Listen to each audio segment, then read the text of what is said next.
Join us for the very first IFL Live at London's Indigo at the O2, Sunday, August the 13th, with me, Kugan Cassius, and some very special guests. Eddie Hearn, Darren Barker, Johnny Fisher, and more. Tickets now on sale. So in the words of Eddie Hearn, you get up, you dress up, and you fucking show up.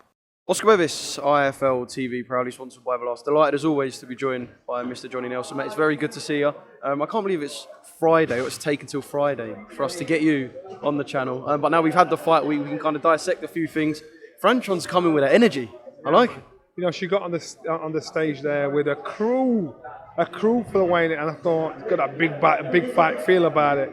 And she's got the right attitude. She's saying, you know, this is what I'm about. You know, you're not just fighting me, you're fighting the team. I'm representing my team. At Savannah, she tried to be as sink into the background as much as possible, but stood her ground. Because no matter what's said and done before the fight, no matter what's shouted, what's screamed, it's when the bell goes, that's what counts. And I think Savannah's learned that lesson from the Clarissa Shields fight to say, you know what, I know what I'm going to do. You know, I'll let my fist do the talking. See, Franchon is a different fighter. She's still that kind of brash, loud American. So there was always going to be the comparisons to Clarissa Shields. But I kind of got the idea that every time Clarissa's name was brought up, Savannah just kind of had a bit of a sort of thing. Because it's not about her this week. She'll be there tomorrow. She'll be loud, but it's not about Clarissa this week. Unfortunately, people are trying to say that Savannah's the one that's living off the Clarissa fight.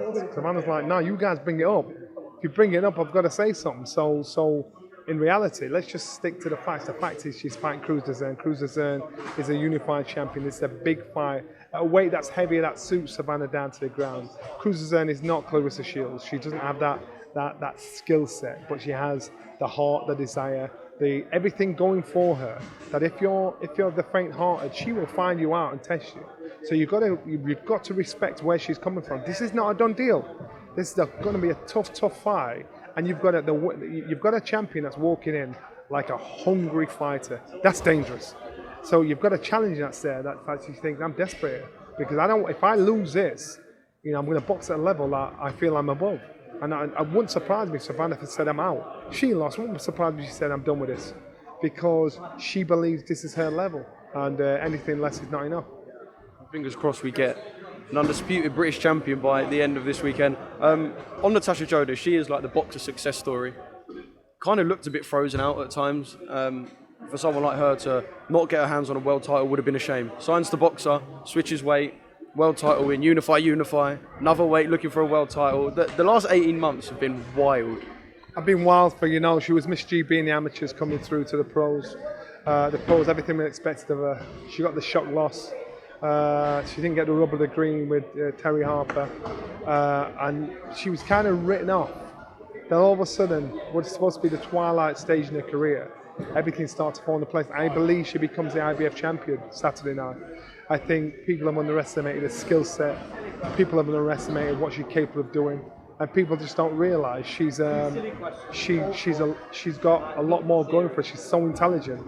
I think against Wyatt, what I saw in the public workout, if that's all she's got, you know, that's a done deal for Natasha. But Natasha's got to keep her head on and get the job done. Natasha brought her young daughter to the public workout. That shows a relaxed fighter knowing exactly what she has to do.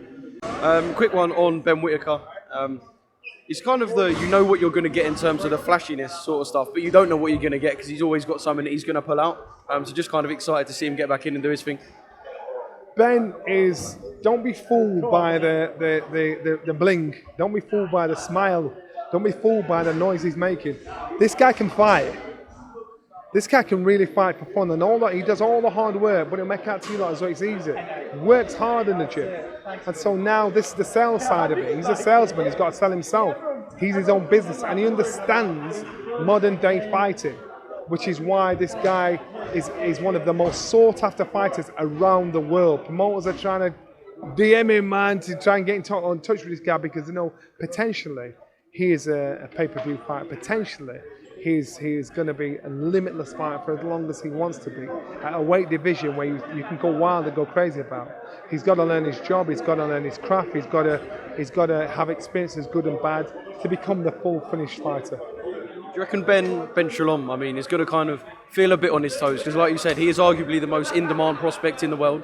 So do you think he'll be a little bit on his toes? Obviously, he was in New York around a matchroom fight week last week. Do you think Ben's got to be on his toes a little bit?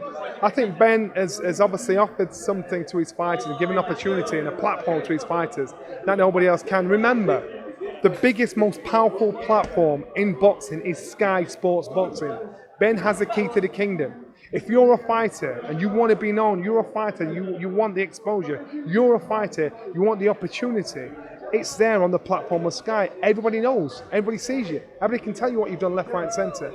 And it builds a penny pie. So no matter what platform you go to after that, Sky's the place to be, and Ben's in a position to give that to Ben Whittaker. And Ben Whittaker understands the business side of that. Can't wait to see Ben back in action. Talking to New York, obviously Eddie had a lot to say, kind of directed at Ben. He has been quite coy about it. He kind of knows that there's a lot of vultures who want to jump in on every single little thing, and especially because he is relatively new into the game. What do you kind of make of the way Ben's going about things, kind of just being like, look, I'm doing my thing, a bit of radio silence and I'll say what I need to? Yeah, but Ben's doing the right thing because he's coming up against a lot of experienced promoters like Eddie, like Frank, like all of them, and they're all going to try every trick in the book to pull the rug from underneath him. Ben's got to learn his trade, learn it well. The shows he's putting on some cracking shows. And so now when promoters are talking about your fighters, they're worried. Instead of talking about their own business. It's like, yo, you need to tend to your own garden. What's over here? What are you interested in? So that's the indicator, that's the giveaway. When promoters are talking about your business, what's happening in your garden, it means they ain't got nothing left in their own garden. It means that they're trying to cast the spotlight away from what's happening at home. So Ben needs to just carry on what he's doing, let these guys do what we're doing. Success will say it all.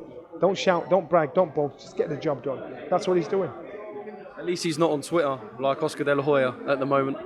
You know what, Oscar, surprised me, Oscar, because Oscar, you're better than that, man. You're better than that, you're bigger than that. And certain things he said and done and got himself in brawn, I'm like, nah, man, you're bigger than that. And you're pulling yourself down to a level where people are just not respecting or losing respect. I know you've got to quickly go somewhere, I've just been told, so just a couple more things. Tony Bellew, the return? Question mark? Tony Bellew could return and win the Bridgerweight title. Yeah. Totally understand that. He returned for that fight, not to return for a career. If he returns for that fight to do that, I totally support him, totally again, and I see a fight, he wins. Nothing past that. But anything past that, now you've got to think about time out of the ring, you've got to think about the young guns that are around, you've got to think about the smarts. I understand Tony Bellew saying, I'll step out for that. I totally get it.